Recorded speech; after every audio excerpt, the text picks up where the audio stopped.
Go for it. Good afternoon, everyone. I hope you're enjoying the day, the other sessions that you've been able to attend. My name is Lisa Morgan. I want to welcome you to this session titled Listening for Change, the conversations we have about life change. Before we begin, just a few housekeeping items. This session is being recorded. Today's sessions will be posted on the Building Bridges Community Experience YouTube channel. We do remind everyone to please keep your microphones on mute throughout the session. The facilitators may have you unmute if you choose to answer certain questions. They may tell you you can unmute and share. Throughout the session, you can use the chat feature for questions or comments. So again, this session is titled Listening for Change.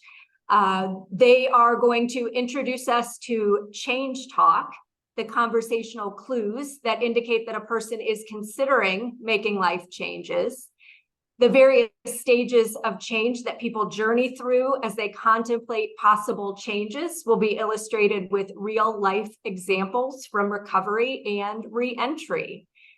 Our presenters are Hali, Burleson, and James Himsworth. Hali Burleson has a master's degree in public health and works as a community health specialist in the Delaware County Public Health District. She oversees the Delaware County Community Health Improvement Plan and helps facilitate the overdose prevention program. She's currently working on a multi-year strategy to provide greater support for grassroots peer support efforts by providing mental health specific trainings.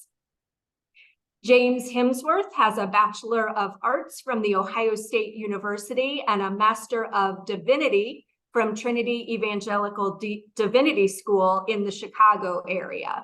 He also holds a CDCA license. James and his family lived in Brazil for 18 years, working with national churches and training pastors. He has been working in criminal justice for 17 years in prisons and jails, providing in-reach and helping people make plans for life on the outside. James has led small nonprofits, taking teams into 5 different institutions. James himself has met with clients in every Ohio prison except for Toledo. So we're going to take a field trip sometime soon. Good, yes. All right, so I'm going to turn it over to Hali and James. Thank you, Lisa, and thanks and welcome to everybody that's joining us this afternoon. I'm so glad that that we're doing this, that we have these opportunities to learn, to grow. You know, criminal justice and reentry are such big subjects that it takes a lot of conversation, a lot of connecting, a lot of listening. You know, as we think about how we all work together. So I've been really glad for this, and glad to be able to do this here from the health district, and that you could join me. So thank you for that. The basic idea, listening for change. When people are considering any sort of life change, they typically talk about it. You know, it could be giving up smoking, or it could be getting sober and really embracing, you know, sobriety and a life without substance use. It could be diet, could be exercise, could be going back to school, all sorts of life change. People stop and they talk about it. Seldom do people just make a sudden life 90-degree change and, you know, they've never mentioned it. And so if we can become good at listening for life change talk, for change talk that gives a clue about what people are thinking about, we can then join with and partner with and encourage and promote and help overcome some barriers as they're pursuing that life change. On the other hand, sometimes people, for many different reasons, are not ready for change. They're not thinking about change. They don't want to change. They're stuck. And so we're going to be contrasting change talk with stuck talk. Those are the things. And so if we can listen for those clues, then we can join with people to help them take their steps for their change. Did you notice the theme in that sentence there? Their steps, their change, help them. I'm really trying to highlight who owns this life change, and it's the individual. It's not me, it's not you. It's, you know, it's each individual owning their own change, owning their own life. We partner with, we get behind, we support, we help, we encourage, we build hope, all those things. But we always want to keep in mind whose life this is. A lot of the ideas that we're talking about this afternoon come from three places. One is this book called Changing for Good that has really been very helpful, and this is where the idea of stages of change comes from. A second book that's been very influential to me, Motivational Interviewing, has a great deal to do with increasing somebody else's motivation for change. It's not enough that I'm motivated that somebody change. How can I help enhance their intrinsic motivation for change? And so as I think about partnering with, working with, supporting, all those things, it's their motivation. But I actually said there were three things that contributed to this conversation. Yes, the research. I'm kind of big onto best practices, that sort of thing. But the third thing is, as Lisa has mentioned, in the last 17 years, I've worked with a lot of people in a lot of different institutions, doing programming, doing counseling, making plans for life. And I've had the privilege, the opportunity to hear from and partner with a lot of people who are preparing to return to the community and to partner with and make change, and prepare for that life on the outside. And so a lot of the passion comes from personal experience, people I've met. I'm going to tell a lot of stories where I'm going to hide the names of the individuals, but they all come from real individuals. Yeah, yeah. Thank you. It's that one. Good question on the names of the book, and so Hali's going to put those in the chat for us. So, three key words about change, any kind of change, going back to school, diet, exercise, clean, sober, pro-social life. Three key words that I would really like everybody to stop and think about. The first word is desire.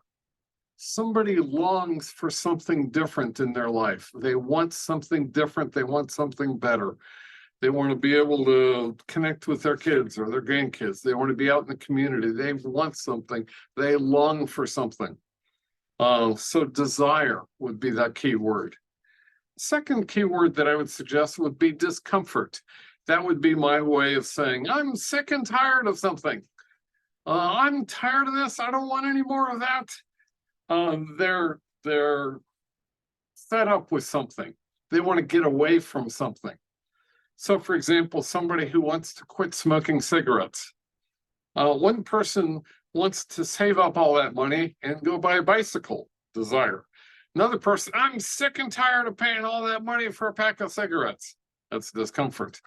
One person longs to have the stamina to go run with the kids and play and be active.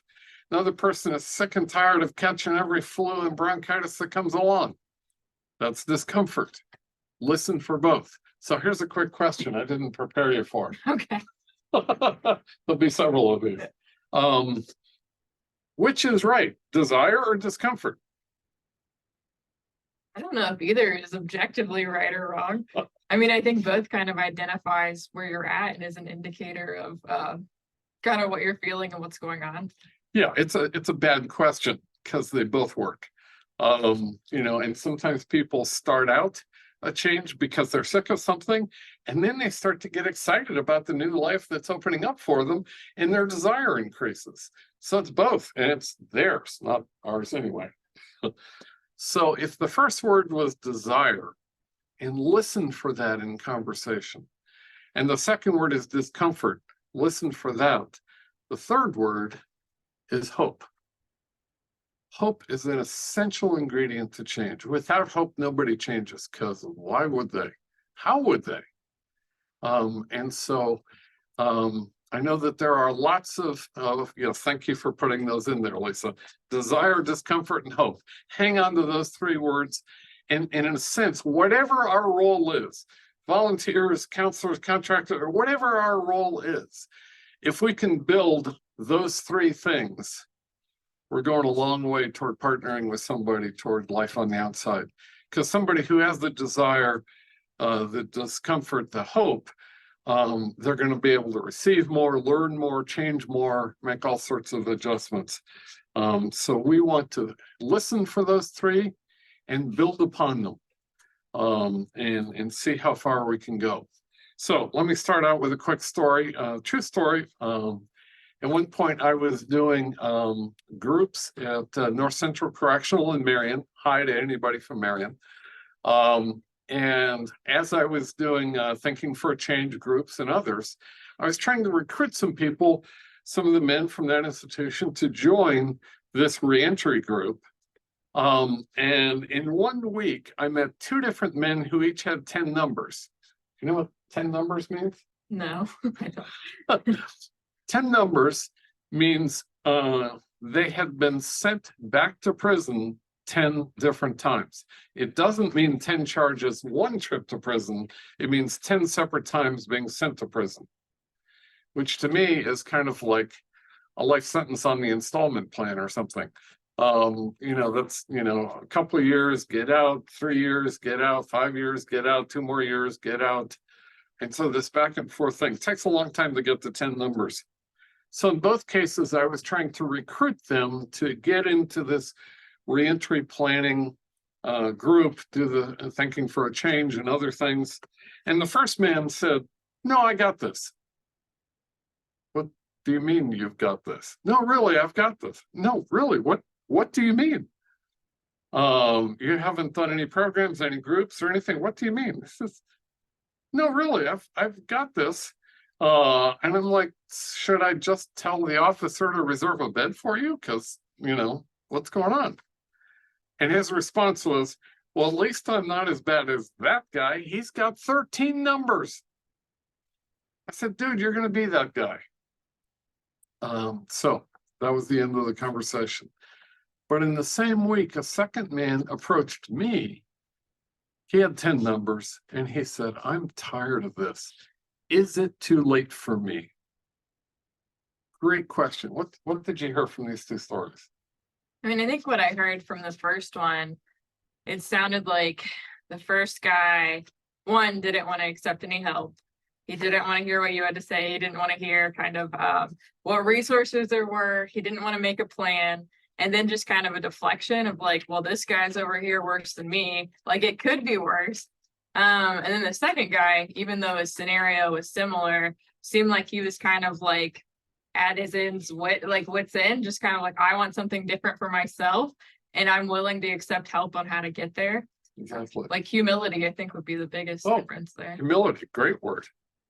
Yes, exactly. First guy, stuck talk, not thinking about making change and not even considering it. He wasn't sitting back thinking, "Oh, it doesn't really fit into my schedule." He just wasn't interested at all. Stuck talk. So that's going to be my first example for stuck talk. But the second gentleman, he's sick of what he's been living. But did you notice the question? Is it too late for me? What a great question. That's a question of hope. Because frankly, for an awful lot of people, somebody who had 10 numbers, that'd be the easiest thing in the world to say, "No, it's too late for you. Gone, done." But he wanted to know if there was hope. Yes, thank you also for the note there about humbleness and humility, because that was a critical part of it. He was willing to ask for that help. But first he needed to know, is it too late?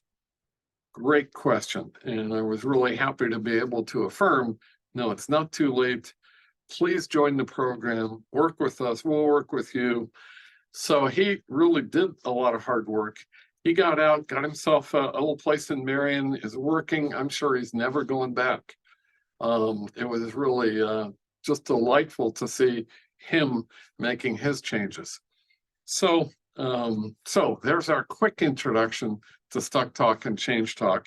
And I'd like to collect a few more examples of Stuck Talk, Change Talk, more stories, that sort of thing. And as a way to do that, I have a question for you. Okay. So we're here at the health department, and you have a number of colleagues here. It's a beautiful day. I'm thinking that as soon as we're done with this workshop, we should go out and do a little 5-mile run. What do you think? I would say no. But it's a beautiful day. Yeah. What about your colleagues? Could you get any of them to join us? 1%, probably a very small percent. Just as I anticipated, Hali has come through with some really beautiful examples of not even thinking about running. And yes, I did kind of set you up for that. Yeah, thank you for cooperating. And if we had been doing this live with a bunch of people, I would ask a bunch of you, how many of you wanted to run? I have done this in groups before, asked this very question, and I get all sorts of answers, not always as friendly and polite as yours were. Thank you for that. But I've got no way, and I've gotten, I can't, my leg, my knee, my whatever. It's raining, it's hot, too cold, all sorts of responses. All of those responses tell us you're not thinking about becoming a marathon runner. Mhm. Not even thinking about it. I mean, it's not even, on your radar. That's pre-contemplation. That's not even thinking about it. And just as I hoped, you came through with some great examples. But just as Hali's not thinking about becoming a marathon runner, and that was kind of silly, apologies. But frankly, some of the things that we suggest to people that we work with sound as crazy to them as running 26 miles does to you. Yeah. And so her genuine reactions, this is why I had to say, yeah. Her genuine reaction, frankly, is a whole lot like what we see from people when we talk about new jobs, new life, sobriety, treatment, all sorts of issues. And so not even thinking about it, that actually has a name. It's called pre-contemplation. Contemplation is to think about, pre is before. So in the Stages of Change book, pre-contemplation refers to people who are not even thinking about making a change, whatever the change is. Cigarettes, diet, exercise, back to school, working out, getting clean, getting sober, a different life. So that when we talk about change talk, there's really a whole series of changes that people work through. The first one, moving from not thinking about it to beginning to think about it. Now, I have to tell you, sometimes when I've asked a group of people about running, every now and then there'll be somebody who'll say, sure. Mhm. Does that sure mean a commitment to getting on the shoes and running? No, it pretty much means leave me alone, get out of my face, I'll give you a quick answer, leave me alone. So even a yes doesn't necessarily mean that they're actually moving forward. It may mean that they want you to stop bugging them. Now, as we go forward in change and people start thinking about change, they start thinking about what would it take to get sober? What would it take to get into treatment? What would it take to address some of the grief and sorrow that they experience? What would it take to deal with some of the trauma? What would it take to make these changes? And so let me ask you this question, and back to you, back to the marathon thing. Are you going to run in those sandals? No. I'm wearing like 2-inch heels right now. Definitely not running shoes. So if you were thinking about running, you'd probably be thinking about other shoes. Yeah. Right? If you were thinking about giving up smoking, you might be thinking about wondering if those patches work, or the vaping works, or the nicotine gum. You're just thinking about, I wonder if this treatment program would really help me get sober. I wonder if I cooperated with, a program inside would help me actually prepare for life on the outside. Thinking about it is a real important part of change. And so people in this stage will start to ask, I wonder if nicotine gum works for quitting smoking. I wonder if AA meetings would help me get sober. I wonder if new good running shoes would help me become a runner. I wonder if I should get a coach. I wonder if I should get a sponsor. So contemplation is exactly that. It's thinking about the change. It's just considering, what would that be like? What would it take? Do I need a trainer to become a runner? How do I get a sponsor to join AA? Contemplation then is just thinking about all those steps. The next part of thinking for a change, the next part of change talk would be a preparation step. Preparation is where you're actually preparing. See how clever that is? So preparation would be you go out and you buy some running shoes. Preparation is getting a list of all the AA meetings nearby. Preparation is finding out if there's recovery housing nearby.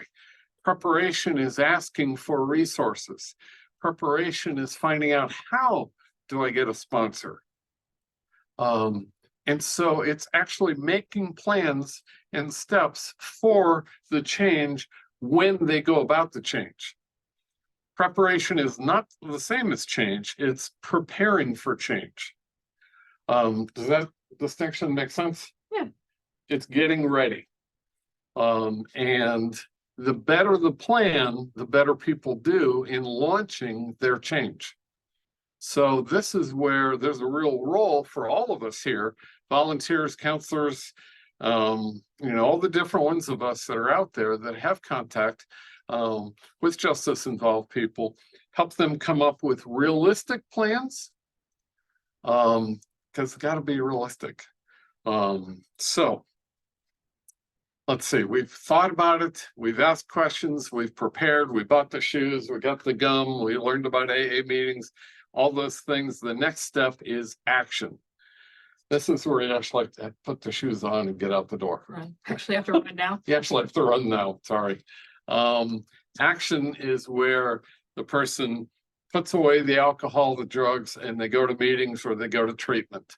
Action is the first time you can actually see something. Up until now, it's all been talk.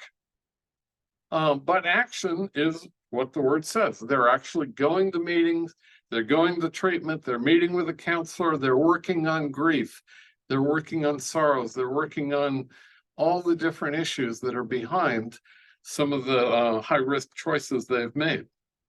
So we listen for action kind of comments. Hey, I started that new program this week. Hey, I'm clean 5 days now. Great. Good start. Hey, I'm doing this. And so action is where we can see a change actually beginning to get started. Now, let's think about the smoking thing for a second. Do people who quit smoking ever have good days where they go through the whole day without thinking about smoking? I mean, I think it's possible. I think somebody could, but probably most people, especially when you first quit, are probably still thinking about smoking daily. Yes. I love the realism here. So yes, when they first start, they're thinking about it a lot, but apparently, in a little bit, people will begin to have good days where they go through the whole day without any cravings. They're not even thinking about smoking. Do they also have bad days where all they do is think about smoking? Yep. Is that normal? Yes. Common all the time. See, we want to be realistic in understanding these changes are hard. And they might take a long time. And so as they begin to see a new normal, they get a glimpse of what it would be like to be a runner on a pretty day. They get a glimpse of what it would be like to be free from smoking, free from addiction, free from whatever. And so they begin to see that. Termination would be, you now are a runner. You're not trying to be a runner. You actually are a runner. You are not a smoker. You are clean and sober. You're living this new life. I don't personally know a whole lot about dieting, but I've noticed in talking with people, I've just noticed a different way that they talk about it, where they don't say I'm dieting. They say, this is how I eat now. You notice the difference? there's a lifestyle difference. This is how I perceive, this is how I live. And so we are thinking about what each person needs, where they are in that process. We are thinking a little bit about, we're listening for their change talk, where they are in this process. So we just wanted to open it up to you guys and talk about Courage. encourage. Oh, sorry. I really apologize. So we just want to talk a little bit now about courage. And as I was thinking about this, was kind of thinking about, a lot of times for me, it's easy to say, it's really easy just to make a budget and stick to it, or it's really easy not to be in a lot of debt, or it's easy to keep a job, or easy to save up money and buy a car and have my own transportation, because I don't have a lot of barriers in these areas. But when when there are a lot of barriers, and every day you have to make a lot of hard decisions just to be able to go to work, or just be able to save money, or not smoke, or whatever it may be, that takes a lot of courage. And so it's easy on the outside to be like, that is an easy decision, shouldn't take much work. But when we really think about it, people are making really hard decisions each day. And it may not be a hard decision that is a hard decision to us, but to them, that takes a lot of courage. And we just wanted to kind of open that up to you guys and give you something to think about with the people that you may be working with, maybe viewing it through a different lens and not just thinking, well, that's a really easy thing to do, and why doesn't this person just change? But kind of having the perspective of, wow, okay, this person did have a lot of barriers there. That did take courage for them to go to the doctor, or to stop smoking, or even to stop smoking for one day. That could take a lot of courage for someone. So just wanted to kind of open up for a perspective change there. If anyone wanted to put a comment or two in the chat, we'd be happy to receive those. Courage is a big deal. We should recognize that. We're thinking about people making lifestyle changes that they may have lived with for long, long years. And that doesn't just go away overnight. It involves all new habits and attitudes, all sorts of things. I'm sorry? I think it was an accident. Oh, okay. So yes, let's recognize the courage even in taking small steps that people are making, and appreciate that. As they're making these changes. Yeah. And then we wanted to open up the floor for some discussion. And so what do you guys think? What is change? How would you define change, or kind of what changes? So what are some things that when we think about somebody changing, what are those things that are actually changing? And if you guys would be open to just putting some answers in the chat so we could kind of discuss that. But what is change, or what actually changes when somebody's changing?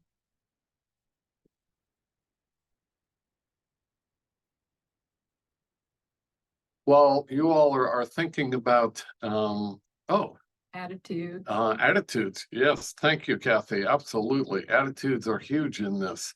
Habits, yes. Outlooks. Yeah, how a person even looks at the world, looks around. Yes, change is incremental. Boy, that's really the whole point of a lot of this conversation is, to realize it's not just all at once, one day, suddenly. Good. As other messages are coming in, we'll read those. As we're thinking about justice-involved people, we might think about drugs and alcohol, beliefs, yes, beliefs about themselves. This also relates to hope. And sometimes there are steps backwards too. Yes, absolutely. And let me speak to that, Lisa. Thank you for putting that in there. Yes, there are steps forward and sometimes backwards. And we need to make it safe for people to talk about those steps going backwards. If we make it too costly, too difficult for them to be honest about a bad day, about a lapse, about any of those sorts of things, they simply won't tell us. So being able to acknowledge, I think, is very important. Yeah, absolutely. There are steps forward, steps backwards.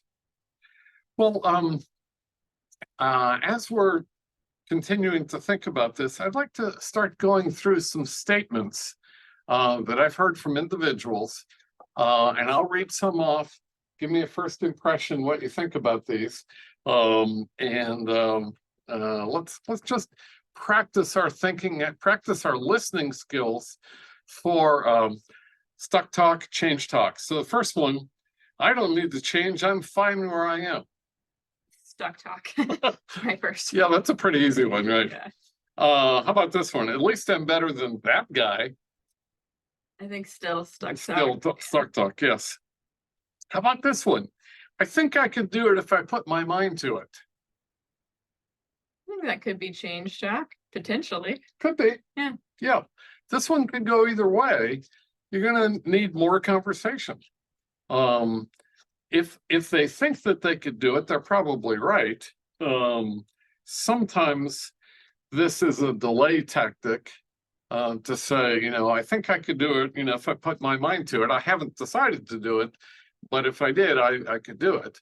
So again, it would need more conversation, but there's an element of hope in here. Okay, this next example is a true story. It's kind of sad, so I'll warn you in advance.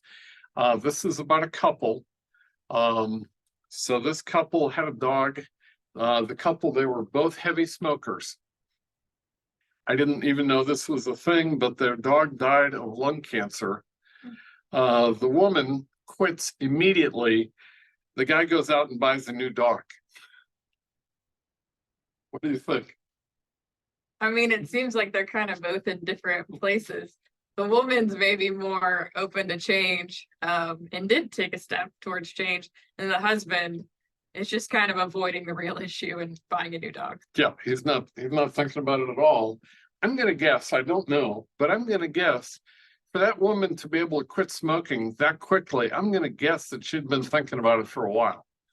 I'm gonna guess that maybe she had wanted to quit for some time, but maybe didn't think she could without her husband quitting also. I'm just guessing here. Yes. Now, how about somebody who says, I've made enough progress? I mean, it seems like that person probably at first was open to change and then got to a certain point and then just is stuck. Yeah, could well be. They're satisfied too early. How about this? As soon as the semester is over, I will start this new plan. What do you think? I think that one, so as soon as the semester is over, I think it could go either way. Because I know I've seen people that that's how they're making a plan. So they're saying, I will start this on this date. But then also that could be an excuse, like this person's saying. Yeah. Yes. Yes, absolutely. It could be just making an excuse. One small bit that I'll put in this is if the change they're talking about is quitting smoking or some other stress relief thing, it may be that quitting during finals week is not going to work too well for them. It's not a realistic plan. So sometimes that could be realistic that they quit when the semester's over, the pressure's off, but you're going to want to listen for more to confirm that. How about when somebody says, when I get a job in a new place, I will start the plan? Stuck. Sounds kind of stuck, although getting a job in a new place does sound like progress with something. Those are huge. Sometimes people need some achievable victories to have the courage to go after another one. So I will, yeah, it's a good indicator of change talk. And he says, I will start. I'm inclined to take this person, at face value. Keep listening, keep building that up. Yes. How about somebody who says, people like me can't change? Stuck. Stuck. Yep. Who are you to tell me to change? Stuck. Now, this is one that can come with more energy to it, which is to say more anger, more accusations, so on and so forth. Let's see. Quitting is easy. You just put your mind to it. Stuck. I mean, probably going to be stuck at least soon. Yeah, this might be somebody who really hasn't put a lot of realistic thought into the process. And it's certain I don't hear an I will statement like Lisa was pointing out. And it does sound unrealistically optimistic there. Now, somebody who says this is harder than I thought. What do we do with that? I think that's a good indicator of potential change. I Or kind being of, open to change. yeah, I kind of like this one. It's realistic. Yeah, I think this guy is ready for change. The fact that he's discovering it to be harder sounds like he's already taken a couple steps. Great. Yeah, it is hard. We're back to the courage conversation. You've made a good start. Good job. We're here with you. Yes, this is hard. You're making progress. Okay, here's something else to figure into all this. Some people who are stuck want other people to relapse. Why would that be? Why would they want somebody else to relapse? Might make them feel better about their own progress or lack of progress. Or lack of progress, yeah.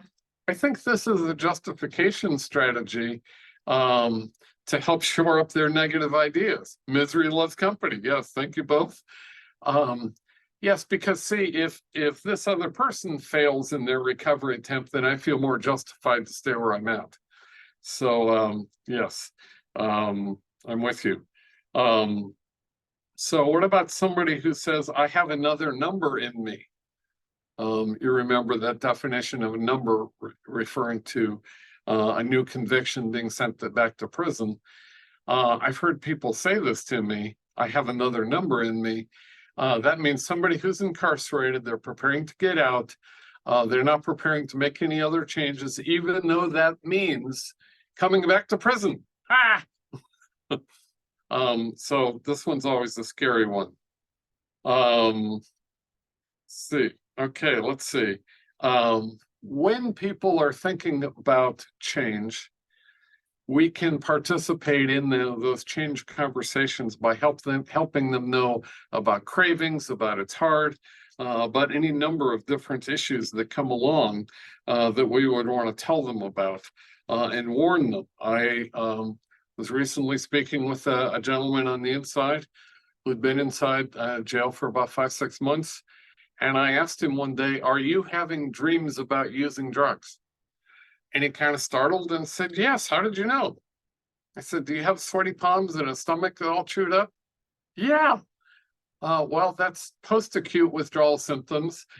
Sometimes people in the course of their recovery from using, sometimes 6 months, a year down the road, might have those using dreams, might have other stresses. And so we just anticipate that, we ask about that. It doesn't mean relapse. I feel like I need to tell people this all the time. Using dreams don't mean relapse, they mean stress. You're feeling stress. And sure enough, they were feeling stress.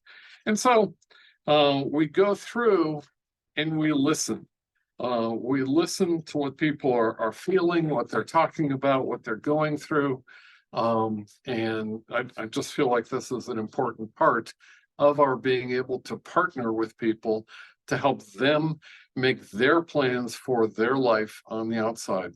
It's not my plan, it's their plan.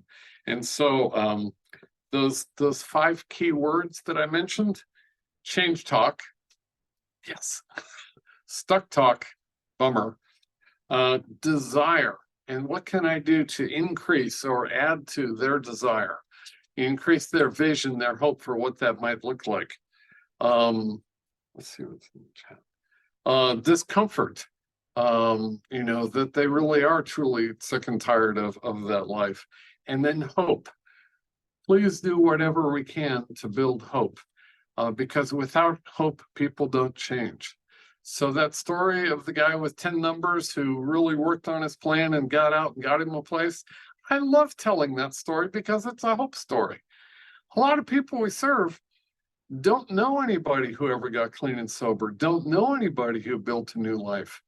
So if any of you are collectors of anything out there, from knickknacks to whatever it might be, please collect stories of hope that you can share with people, because it's such an important detail. And people need to have hope you know, a lot of people who struggle with addictions don't know anybody who ever got clean. And so we want them to hear stories of people getting clean, of people being transformed. Personally, I feel like I'm somebody who's been rescued, and I'm really grateful for that. And so we want to do all we can to build hope. I mentioned in another group, but I wanted to share here also, if I could share a little verse from the Bible with you all. This would be from Paul's letter to the Ephesians.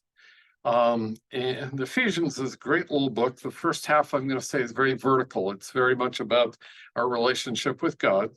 And the second half is very horizontal, about relationships within the church and many sorts of things, a lot of practical advice. And in the middle of chapter 4, there's a comment that says, "Let them who steal, steal no longer, but rather let them work with their hands, doing what is good, that they might have something to share with those who are in need." So let me break that down. Someone who steals would be somebody who looks at your stuff and thinks, "Oh, I need your stuff more than you do." Or you have insurance, or you'll get over it. Some sort of thinking that justifies taking it. So it says, stop doing that. Stopping is good. But then it describes them working with their hands, which, as you know, sometimes is very satisfying and very, very helpful. And so they are now working. And then it describes, that's a great comment. Yeah, hopefully another number. Yeah, it's a individual number for a small business. Yeah. But the end of this verse has to do with seeing other people's need and sacrificially giving up of their own things to share with another to meet somebody else's needs. And I love this verse because it's a picture of real transformation and it builds hope. So I really enjoy this verse. I personally am a person of hope, and a lot of my hope comes from my faith in Christ and just seeing lots of people who've done a lot of change. And so as we have gone through these stages of change, it's useful to listen carefully to a lot of the different stories and comments that people make to get a sense for where they are. And actually, yeah, maybe we have time to go through a couple more. So let me think of one here. Think about a gentleman who I met recently who is very aware of having a significant drug and alcohol problem. And I ask everybody, why do you use? And I often get the quick answer, the quick silly answer of, oh, it's fun. But then when I ask people to think about, okay, go past that, I start to get a lot of sad answers. Sorrow, grief, trauma, all sorts of things that people have been through. And so the drugs and alcohol are a pain relief strategy to deal with the trauma they've been through. That's real. Just say no is never going to speak to those things. You know, I met a man in the past couple months who told me that every time he thought about his wife who had passed, he gets very sad and he uses. Well, you know, on one level, that makes some sense. He's sad, he's overwhelmed, he doesn't know what to do, and so he's using. What we call a drug problem or a substance use problem, for him, it's a solution. And so we need to think about, I wonder if there's another way to honor your wife's memory, to think about recovery in a way that you go forward with your life in a way that honors her and helps you reduce, not eliminate, but reduce some of the pain that you're feeling. And he was willing to consider that that was possible. Didn't know how to do it, but he was willing to think about it, contemplation. So we started talking about grief counseling, and that there are many people who have lost others, lost loved ones, for whom life is very difficult, but they find ways to feel sad, feel grief, feel down but also learn how to deal with that. Yes to that comment. People have to both want to change and they need some help in figuring out how to do it. Let me get you connected with a grief counselor or somebody who'd be happy to work with you about how to process that grief, so that you can feel it, you can honor that memory, you can be sad, but also be okay.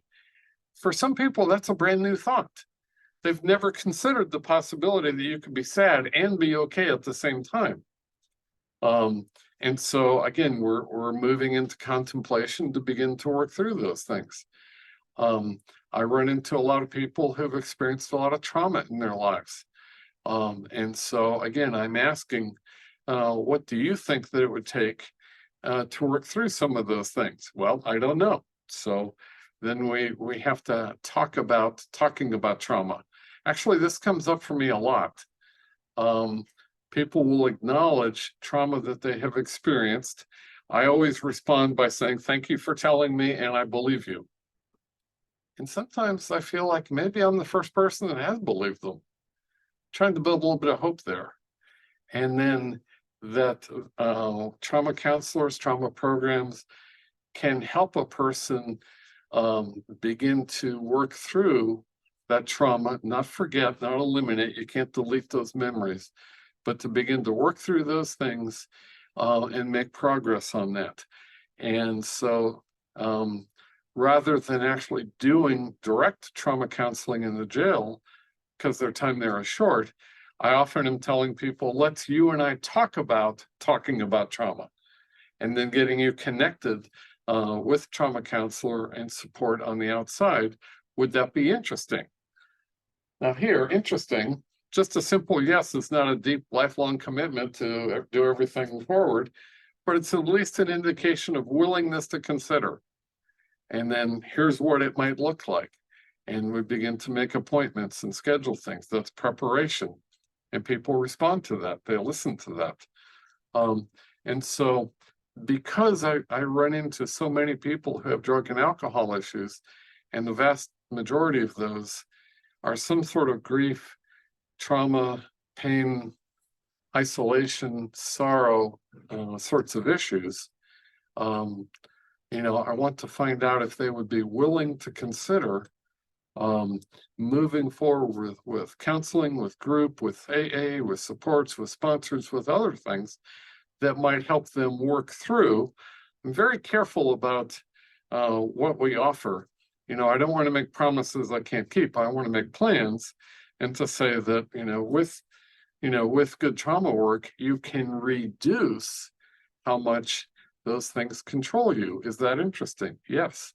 And people respond to that, and then we begin to make plans for life working on it now and life on the outside. And so many times, again, people just need to know that there's hope for them, that it's not too late.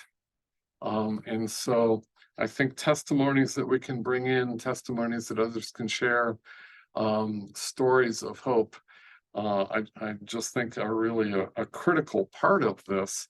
And so we're trying to build those hopeful steps so that people can move into action. We know there's going to be setbacks and back and forth and ups and downs. It's not a straight line. That's okay. We're not shocked by that, but we're listening for signs of encouragement, signs of discouragement, signs of hope, signs of question, signs of doubt, signs of uncertainty. Okay, that's fine. I'm not shocked by any of those. I'm not surprised by any of those. I'm kind of waiting to hear some of those so that we can talk about those sorts of things, all those different responses that people have. And for some people, this is fear of the unknown. They've never seen that. We're asking people to go someplace they've never even thought about before. And so fear of the unknown, fear of change makes sense. So when we think about some of the strategies that people have used to make their life work, they begin to make on some level some sort of sense. pain relief does make some sort of sense if you're in pain. And of course, now I'm not talking about twisted ankles, but I'm talking about something deeper and more painful and more difficult. And so we want to acknowledge, yes, those are real things. Those are real issues. Yes, this is hard. Yes, there is hope, and to be able to talk about what change might look like. And so we respond to that. I'm curious at this point. I've really enjoyed some of the comments that have shown up in the chat. And I'm wondering if we might have any additional comments or questions that would come up. I would be more than happy. I love telling stories, but I'm wondering more than stories if there would be other responses or other questions that I could speak to that you all might have or might put in the chat for us or let us know.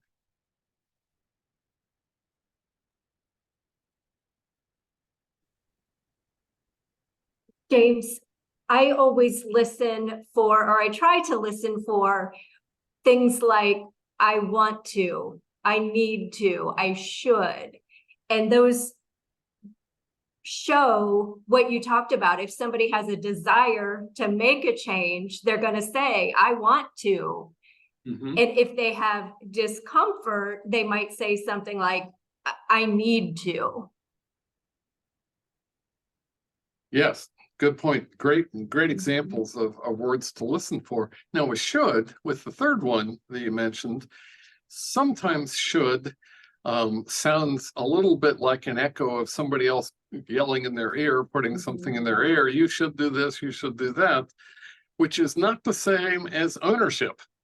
Yeah. So when somebody is saying, I should do this, I'm wondering if somebody else, from family, from elsewhere, has told them all sorts of things they should do, but that's not the same as ownership.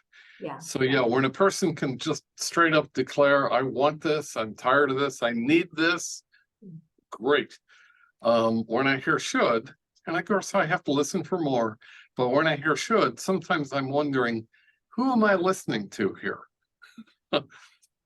Is it you or somebody even all the way back to childhood? Yes, good example. Yeah. I have a question. Yes. So what would you do if you were working with someone and they have a lot of big kind of obvious issues, but the thing that you're hearing the change talk about maybe is a very kind of tiny issue in comparison? How do you kind of resist wanting to just tackle all the big things and ignore kind of what you're hearing? That's a great question. And it's a realistic question because it does come up. I have to listen more because it could be a dodge, that they're only willing to work on the small thing. But I have to be careful not to write that off too quickly because sometimes people need a small victory for them to have the courage to take on the bigger task. So that's what I'm listening for. Is it a small victory on the way toward gaining courage and confidence for the bigger thing, or is it satisfied too quick? Yes. Good question. Looks like Sharon has a question too. What are some other ways to share hope? She heard that sharing true, encouraging stories help instill hope. Do you have any other ideas of other ways to share hope? That is a good question. Certainly, I think true, encouraging stories are very helpful. Other ways, though, also depend on what would speak to the person.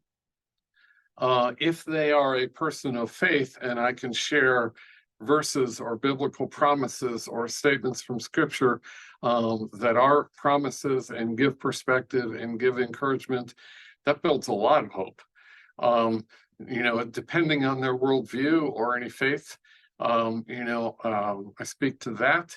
If there are any things in their life that are already there where they've already made some change, wow, you just got your GED. Good job, you got through the math test. Congratulations. What's next? You were afraid that you wouldn't be able to do the GED test and do the math, but you did it. Good job. And so sometimes there's real points of hope to highlight from what they have accomplished. And so what Robert calls a growing point in a person's life, I'm with you completely. Thanks, Robert. Good to see you. And yeah, sometimes there are little victories that they have made. And frankly, sometimes just being honest with themselves and with another and putting stuff out there. I don't know how many times people have told me, I've never told anybody this. And then they will proceed to share a hidden dark chapter of their life. You know, I thank them for that, and I appreciate that takes courage. Good job. And I'm a big fan of friends and having good people in their lives. And so I want to acknowledge when somebody has shown that courage to do that. And I think it's a big deal. I want to make it easy for people to be able to share some story, some of their own victories or defeats. I think both of those build hope.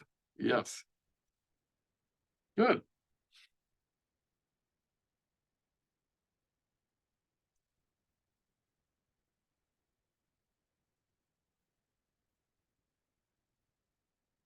Of those three words, desire, discomfort, and hope,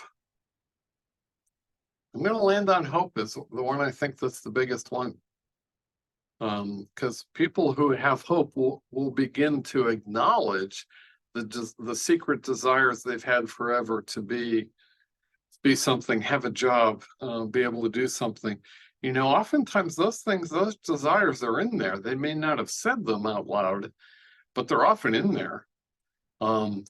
But they may need a little bit of hope and a little bit of dignity to be able to share those dreams and those hopes. And for us to be able to acknowledge and build that hope, I think is a really big deal. So I'm looking for stories of hope all the time. Movies, books, real life. Again, for me, part of my faith, I think of a lot of stories of hope and promises that build hope. I'm kind of a person who lives in the overlap between being a faith-based person and also an evidence-based person on what works. And I see those two as overlapping a lot, and both of those give me hope. And also, I just feel like I'm a person who's been rescued, and I feel really grateful for that. I don't feel like I'm any better than anybody. I feel like I could have been anybody that we see. And so I'm very grateful for that.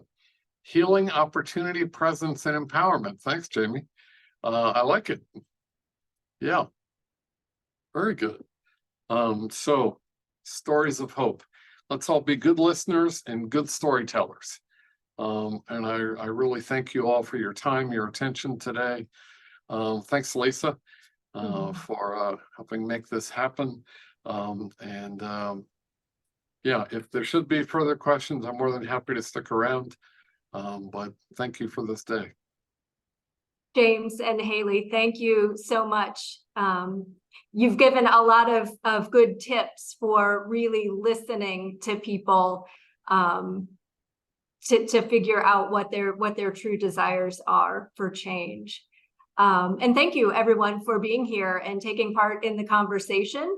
Hopefully you have registered for the events tomorrow. And if you have, we'll see you at one of the community host sites tomorrow. Take care. Thank you.